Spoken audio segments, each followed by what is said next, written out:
Chet, I know they're going to have different personnel, and each game is different. But as you guys maybe look, if you have looked back at the last time that you played the Heat, that second half defensively was just sensational. Anything that you noticed about the way that you guys executed on that end of the floor in that game? Uh, Thinking back to it, we had a lot of intensity, and we were where we were where we were supposed to be when we were supposed to be there. That's a hell of a sentence. Yeah, it's too early for that one. Yeah, you talk about like being where you're supposed to be. How have you seen that evolve over the course of the season with guys in their positioning, in help early, and in attacking that part of the game? Obviously, it's gotten better. It's gotten more consistent as we've had more reps out of it, as we've messed it up and been able to watch film and figure it out, practice it. And I only expect it to get better as we keep going, and we build more continuity with it. Chet, I noticed the NBA, you've come to understand the physicality all year, but this might be the worst beating you've taken all year, despite maybe multiple black eyes. Just can you describe the physicality you experienced this past week and what it left you with? Nothing that I've never seen before in my career up to this point. You can't control some of the unaimed shots. It just kind of happens. The wrong place, wrong time. Stick your nose in plays. It happens. Not too worried about it.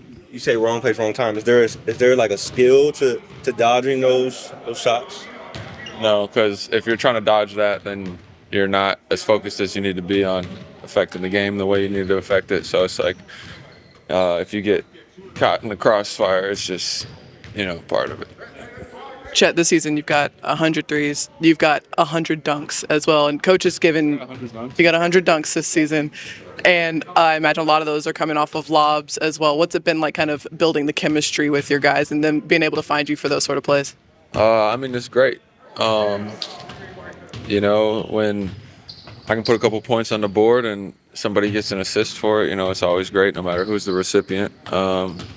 We really try to feed off each other and help each other succeed. And when we do that, we're a really hard team to beat. Are you end up practicing those lobs to the reverse dunks? Is that something that's been part of the development plan for you as well? No. Just thinking on the fly.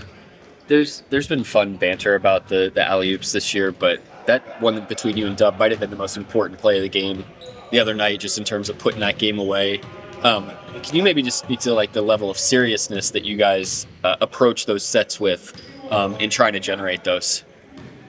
We just try to take every part of the game serious. Obviously, we like to have fun with it. That's what it's about.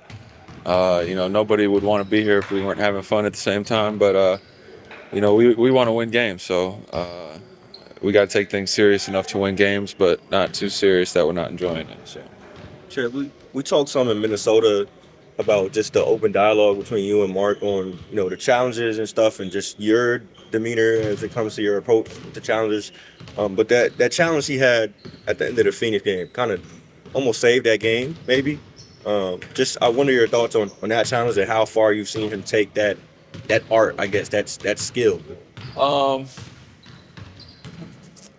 Credit to where credit's due. He challenged that one on his own. Nobody told him to challenge that one. Nobody even knew that we could challenge that one after review or whatever. But he leans in on everybody else too. Grant and Devo are behind the bench, rewinding film and looking at it to see if we can win ones.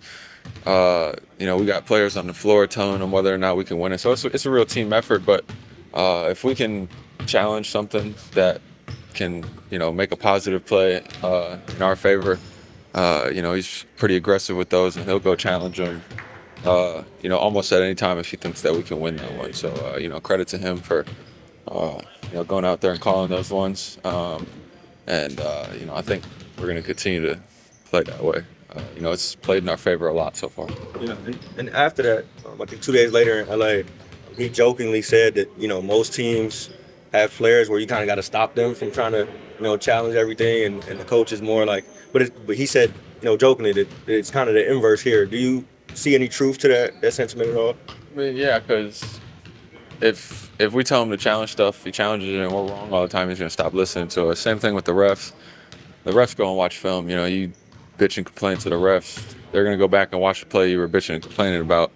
And if you're not right more than if you're wrong more than you're right, they're just not gonna believe you anymore. So it's like, just be straight up with them. The refs do a good job of doing their own homework and watching film and stuff too. So, we're all just trying to be better. And, if you can help somebody be better, it works into your favor rather than, making them hate you or not believe you anymore. What are some of the unique things that Bam brings to the table, as a defender trying to cover him? As me defending him or him defending our team? Obviously, he's really skilled, big, athletic, quick. And he's very strong. So, he's got a lot of things working in his favor. We're going to really have to defend him, as a team tonight. Keeping him off the glass, keeping him from getting to the spots that he wants to get to. And, we're going to really have to key in on his strengths and, try and limit those. Last thing for me, Josh just the other day was kind of talking about Twitter, seeing some of that stuff, how it might impact him. Just criticism overall about his game. I wonder how you maybe grappled with that. This team, some of these guys are kind of maybe not chronically online, but they see stuff, right? We're chronically online. Sure. Yeah. How do you grapple with some of that stuff? If I don't want to see it, I just don't go and look at it. You know what I mean? So it's like, it doesn't. I don't let it. Is that easy though? Yeah, I feel like if there's a pull in you to like go and read people talk shit about you, then, I feel like that's something to work on. It's definitely something that like I've worked on because, I've been in somewhat of a spotlight for a long time now, so I kind of understand how it goes. And, like you just have to have a good perspective about it. It comes with it. You got the people who like you, the people who don't like you. I don't see how it affects my life. I wake up and do the same thing no matter what people say about me. So come in here to work, enjoy my basketball time, and then, enjoy my life outside of it too. Not going to let it like ruin my life,